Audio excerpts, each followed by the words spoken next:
Eu trabalhei a questão do ensino do teatro, se ele devia ser monoestilístico, voltado para uma técnica específica, ou pluristilístico. E na questão vocal, eu entrevistei a sua avó. Ela morava naquele apartamento ali não sei se você Rua Santo Amaro? Conheceu, é? Sim. Maria do Carmo tinha muito bom gosto, né? E ela arrumou aquele apartamentinho de um jeito tão aconchegante, tão gostoso. Ela era uma pessoa adorável. Seu pai já era grande quando eu conheci a Maria do Carmo. Então eu não participei daquela fase da escola, que eles fundaram um grupo de teatro, né? Que chegou a fazer algumas viagens, não é isso? Eu posso incluir a Maria do Carmo com os grandes atores, o Sérgio Cardoso, o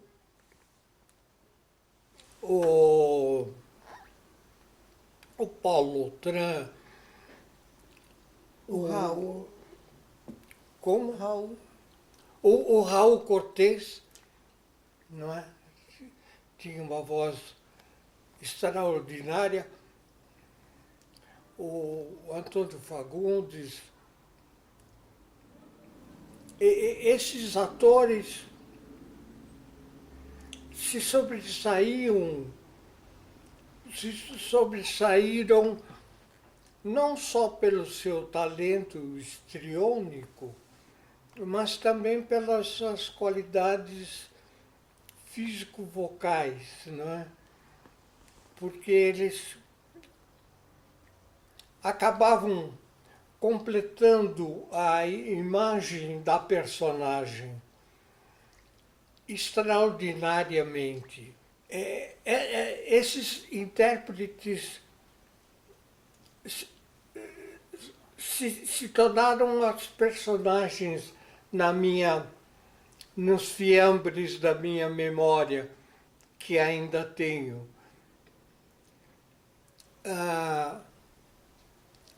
E eu incluo uma peça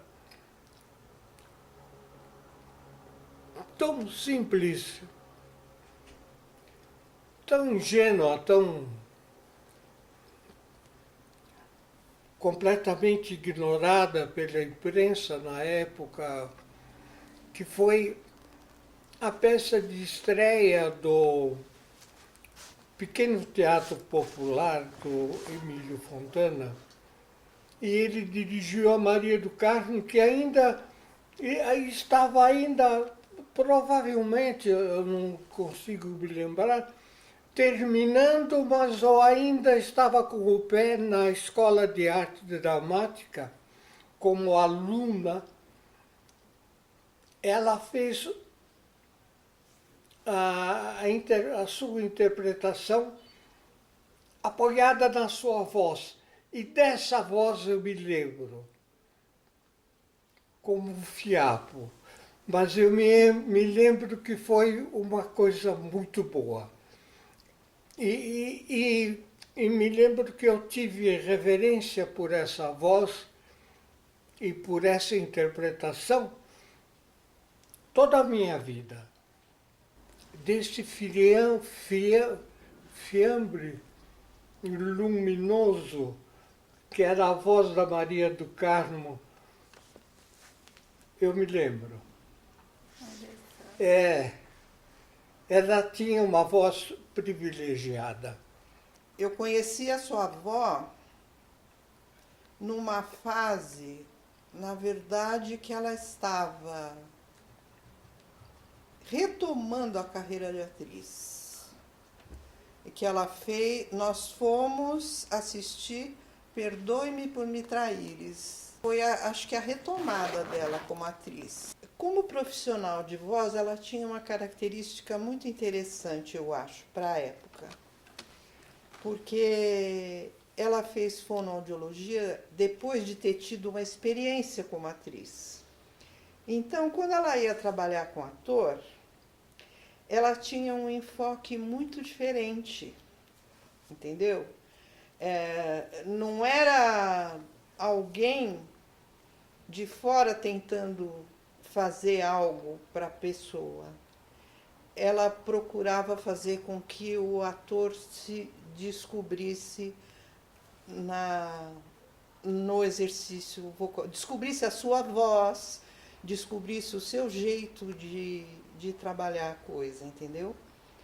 Eu trabalhei com algumas pessoas que não tinham noção, tinha muita noção de fonoaudiologia, mas não tinha noção do trabalho da voz para o ator. Então, porque, em geral, o enfoque da fono é terapêutico, não é artístico. E a Maria do Carmo conseguia unir as duas coisas. Ela não tinha uma voz que deveria ser do ator. Ela procurava fazer com que cada ator descobrisse a sua voz. E como atriz, ela era um avião, não é? Ela era um avião como atriz. Nossa, era ótima. E ela era muito elogiada pela voz dela. Ela tinha uma voz muito bonita, muito harmoniosa, muito expressiva. Então, eu tenho a impressão que ela se interessou por isso como, sabe, uma filigrana no trabalho do ator, né? Como algo que pudesse... Como a voz é uma coisa absolutamente pessoal, como se aquilo pudesse se transformar numa marca da interpretação daquela pessoa. Né? Eu imagino que ela descobriu por aí. A impressão que eu tenho, nunca conversei com ela sobre isso. Pela maneira como ela trabalhava e pela maneira como ela se trabalhava, eu acho que ela via na voz um instrumento que poderia dar para a expressividade um destaque, uma nobreza, um traço característico daquele ator. O trabalho da sua avó com a voz começava sempre com relaxamento, que é como se fosse um convite para que a voz da pessoa surgisse, entendeu? Como sua expressão pessoal, né? Era sempre associada ao corpo, não era só a respiração, né? Era o relaxamento do corpo, ela procurava trazer à tona a organicidade da voz no trabalho de interpretação, entendeu? O Fausto foi procurado por um grupo de atores amadores que esse grupo queria fazer teatro. E o Fausto tinha interesse não em montar um espetáculo simplesmente, ele queria fazer uma pesquisa. E foi quando ele convidou a sua avó e o Damasceno para, junto comigo, a gente constituiria o pilar do elenco, né? E eles toparam fazer a pesquisa com a sua avó na parte da voz e nós improvisávamos, criávamos cenas. E tinha uma particularidade que eu acho que era quase subliminar no nosso trabalho. A gente era vizinho do SOS Mulher. E a gente via muita mulher de cara arrebentada. Sexta-feira era um dia horrível. A gente via aquelas mulheres chegando com criança, sozinhas, chorando. Desamparadas completamente. E eram mulheres